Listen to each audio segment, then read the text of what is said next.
Kalau Peggy sampai datang ke KDM, saya mundur jadi kuasa hukumnya. Tuh, kalau Peggy sampai datang ke KDM, saya mundur jadi kuasa hukumnya. Jadi mau bilang apa lagi? Ah, itu katanya saya ngomong langsung sama ibunya. Bener gak sih Bu? Berita kayak gitu? Iya. Gitu. Iya bener. Saya harus bagaimana, Mas? Saya kan bingung. Sementara ini dari udah berjasa besar juga, Bapak juga baik. Saya juga bingung harus bagaimana.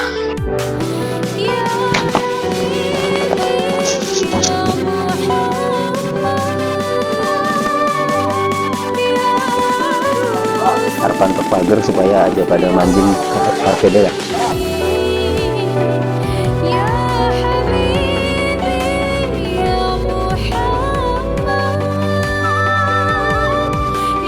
Dengan saya tidak berada di samping Peggy lagi, ya silakan gitu loh.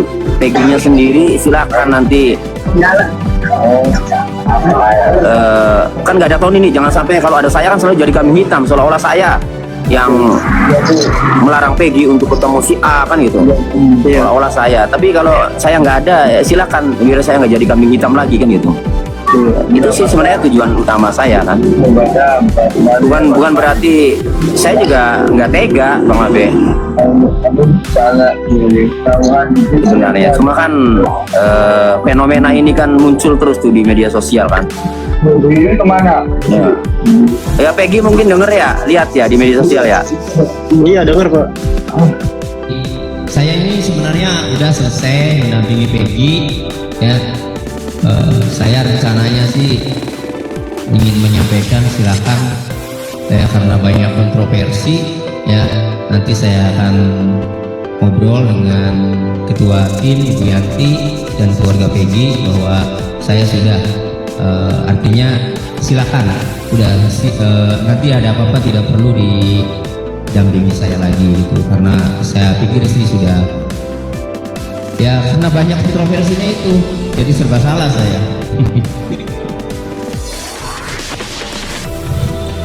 Ya saya pengennya sih udah lepas ya, karena udah selesai ya, Peggy bebas. Saya inginnya sih sudah main, nanti akan saya bicarakan. Ini Peggy, kalau boleh ngasih masukan nih, Kang Tony ini gimana pun kan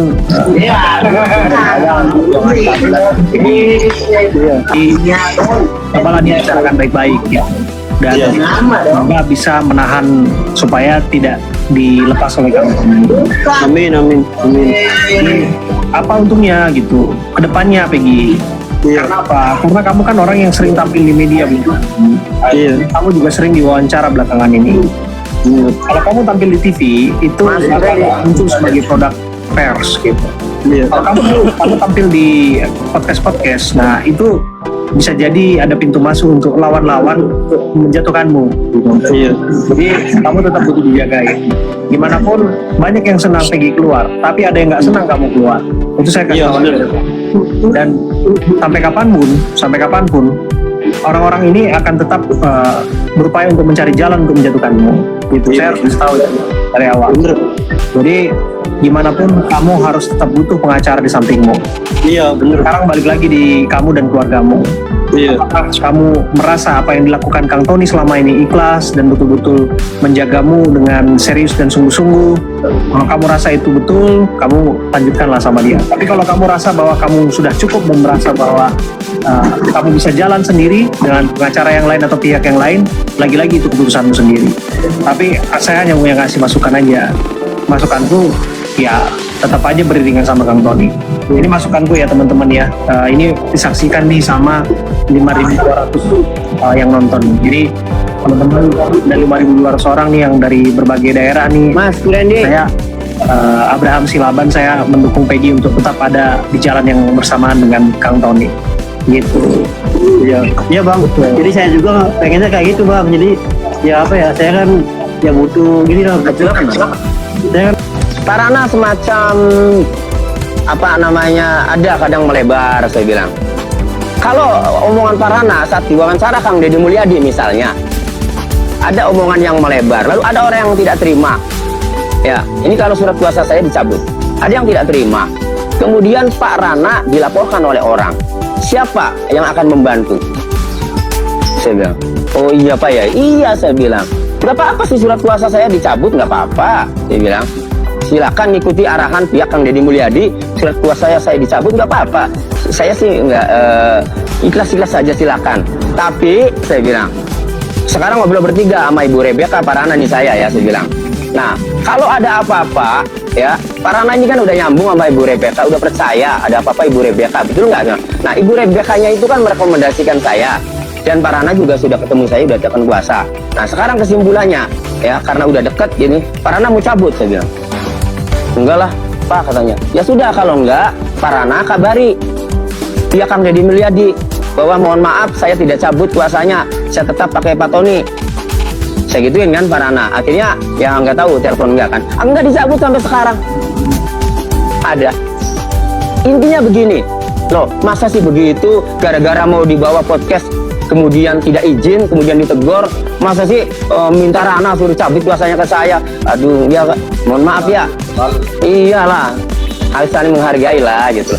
Peggy dari awal, bahkan kita pun sebagai tim mengetahui betul sepak terjang atau perannya Kang Deddy Mulyadi terhadap kasus kita.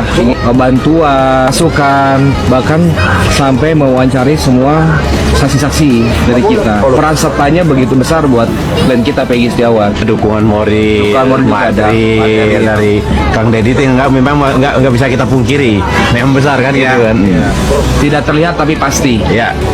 Inilah Tommy RM, pengacara kubu Peggy Setiawan tak takut diancam siapapun demi tegaknya keadilan. Baru naik ke permukaan setelah kasus Wina menyeret nama Peggy Setiawan. Padahal aslinya Tony RM adalah pengacara kondang di Kabupaten Indramayu guys. Contoh kasus malpraktek yang sempat geger. Dengan niat yang tulus agar tegaknya keadilan, berusaha bantu Peggy Setiawan tanpa bayaran sepeser pun dan rela menyelidiki sendiri dibantu puluhan pengacara pendukung Peggy Setiawan.